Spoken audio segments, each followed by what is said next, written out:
Lamentations chapter 1. How deserted lies the city, once so full of people. How like a widow is she, who once was great among the nations. She who was queen among the provinces has now become a slave. Bitterly she weeps at night, tears are upon her cheeks. Among all her lovers there is none to comfort her. All her friends have betrayed her, they have become her enemies. After affliction and harsh labor, Judah has gone into exile. She dwells among the nations. She finds no resting place. All who pursue her have overtaken her in the midst of her distress. The roads to Zion mourn, for no one comes to her appointed feasts. All her gateways are desolate. Her priests groan, her maidens grieve, and she is in bitter anguish. Her foes have become her masters. Her enemies are at ease. The Lord has brought her grief because of her many sins. Her children have gone into exile, captive before the foe. All the splendor has departed from the daughter of Zion. Her princes are like deer that find no pasture. In weakness they have fled before the pursuer. In the days of her affliction and wandering, Jerusalem remembers all the treasures that were hers in days of old. When her people fell into enemy hands, there was no one to help her. Her enemies looked at her and laughed at her destruction. Jerusalem has sinned greatly, and so has become unclean. All who honored her despise her, for they have seen her nakedness. She herself groans and turns away. Her filthiness clung to her skirts. She did not consider her future. Her fall was astounding. There was none to comfort her. Look, O Lord, on my affliction, for the enemy has triumphed. The enemy laid hands on all her treasures. She saw pagan nations enter her sanctuary, those you had forbidden to enter your assembly. All her people groan as they search for bread. They barter their treasures for food to keep themselves alive. Look, O Lord, and consider, for I am despised. Is it nothing to you, all you who pass by? Look around and see. Is any suffering like my suffering that was inflicted on me, that the Lord brought on me in the day of his fierce anger? From on high he sent fire, sent it down into my bones. He spread a net for my feet and turned me back. He made me desolate, faint all the day long. My sins have been bound into a yoke. By his hand they were woven together. They have come upon my neck, and the Lord has sapped my strength. He has handed me over to those I cannot withstand. The Lord has rejected all the warriors in my midst. He has summoned an army against me to crush my young men. In his winepress the Lord has trampled the virgin daughter of Judah. This is why I weep, and my eyes overflow with tears. No one is near to comfort me, no one to restore my spirit. My children are destitute because the enemy has prevailed. Zion stretches out her hands, but there is no one to comfort her. The Lord has decreed for Jacob that his neighbors become his foes. Jerusalem has become an unclean thing among them. The Lord is righteous, yet I rebelled against his command.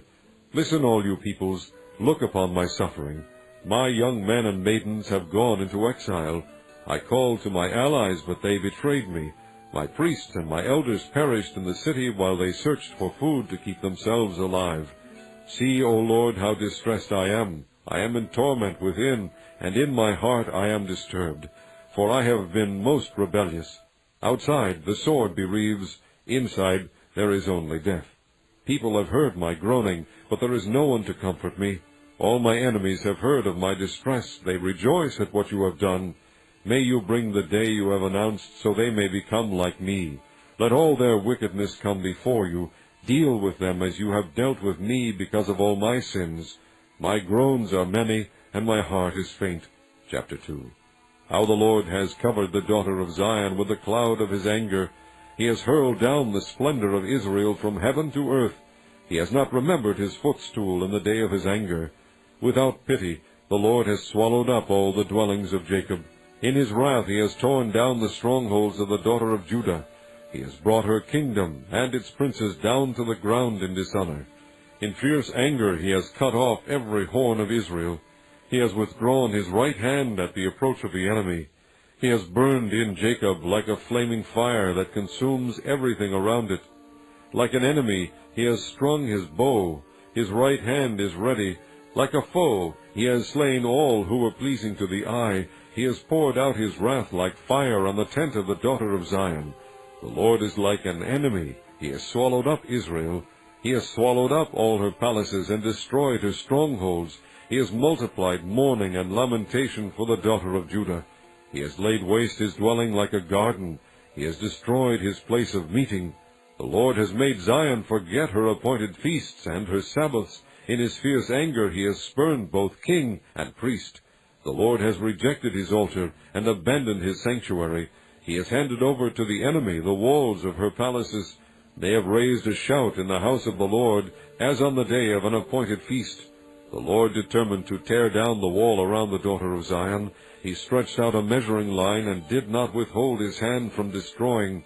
He made ramparts and walls lament. Together they wasted away. Her gates have sunk into the ground. Their bars he has broken and destroyed. Her king and her princes are exiled among the nations. The law is no more, and her prophets no longer find visions from the Lord. The elders of the daughter of Zion sit on the ground in silence. They have sprinkled dust on their heads and put on sackcloth. The young women of Jerusalem have bowed their heads to the ground. My eyes fail from weeping. I am in torment within. My heart is poured out on the ground, because my people are destroyed, because children and infants faint in the streets of the city. They say to their mothers, "Where is bread and wine?" As they faint like wounded men in the streets of the city, as their lives ebb away in their mothers' arms. What can I say for you? With what can I compare you, O daughter of Jerusalem? To what can I liken you, that I may comfort you, O virgin daughter of Zion? Your wound is as deep as the sea. Who can heal you? The visions of your prophets were false and worthless. They did not expose your sin to ward off your captivity.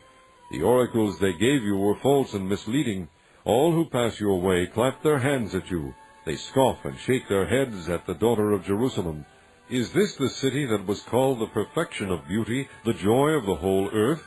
All your enemies open their mouths wide against you. They scoff and gnash their teeth and say, "We have swallowed her up.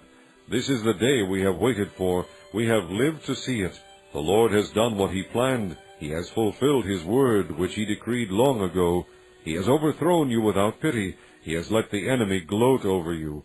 He has exalted the horn of your foes. The hearts of the people cry out to the Lord.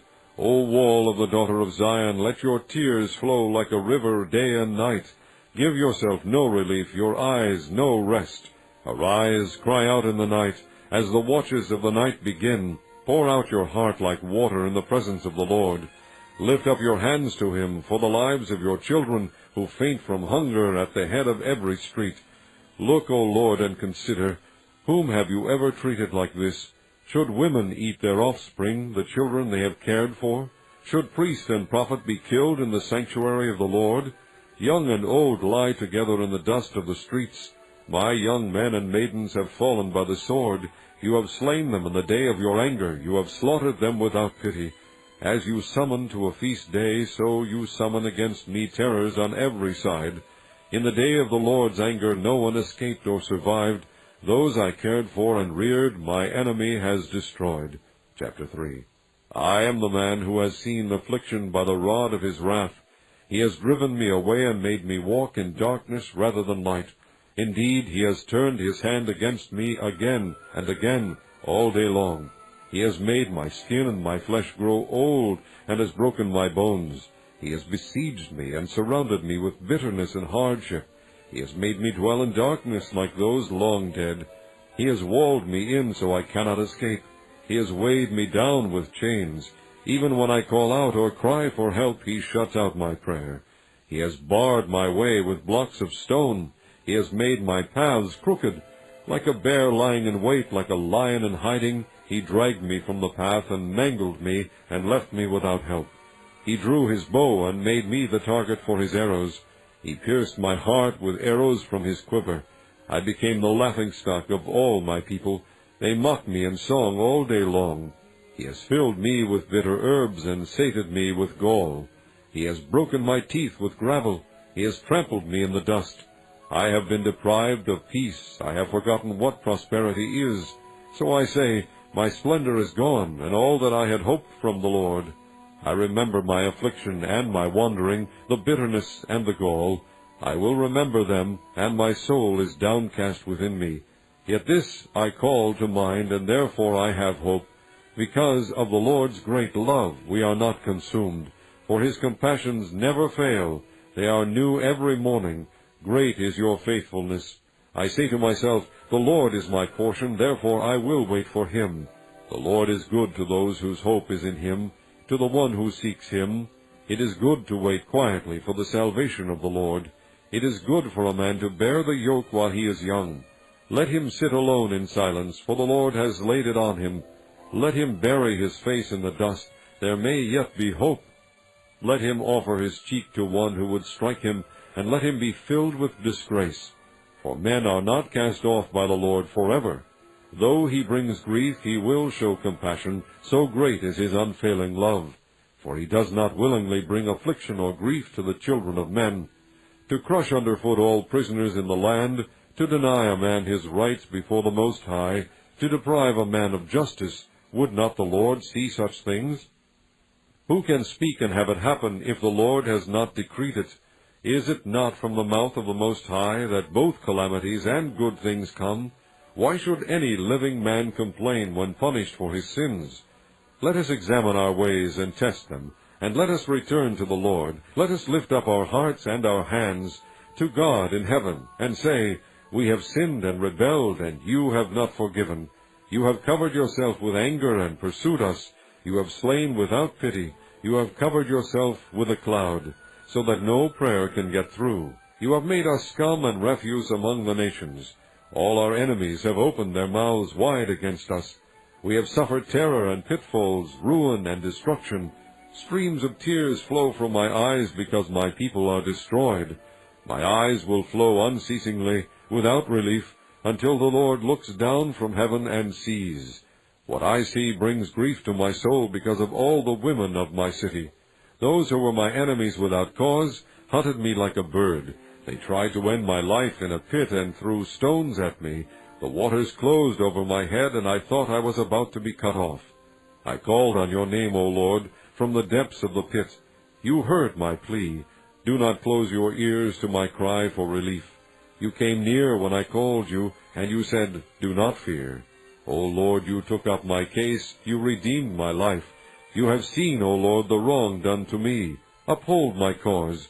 You have seen the depth of their vengeance, all their plots against me. O Lord, you have heard their insults, all their plots against me. What my enemies whisper and mutter against me all day long. Look at them. Sitting or standing, they mock me in their songs. Pay them back what they deserve, O Lord, for what their hands have done. Put a veil over their hearts, and may your curse be on them. Pursue them in anger, and destroy them from under the heavens of the Lord. Chapter 4. How the gold has lost its luster, the fine gold become dull. The sacred gems are scattered at the head of every street. How the precious sons of Zion, once worth their weight in gold, are now considered as pots of clay, the work of a potter's hands. Even jackals offer their breasts to nurse their young, but my people have become heartless like ostriches in the desert. Because of thirst the infant's tongue sticks to the roof of its mouth. The children beg for bread, but no one gives it to them.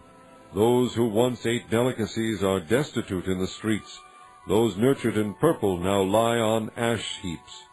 The punishment of my people is greater than that of Sodom, which was overthrown in a moment without a hand turned to help her. Their princes were brighter than snow and whiter than milk, their bodies more ruddy than rubies, their appearance like sapphires. But now they are blacker than soot, they are not recognized in the streets. Their skin has shriveled on their bones, it has become as dry as a stick. Those killed by the sword are better off than those who die of famine. Racked with hunger, they waste away for lack of food from the field. With their own hands compassionate women have cooked their own children, who became their food when my people were destroyed.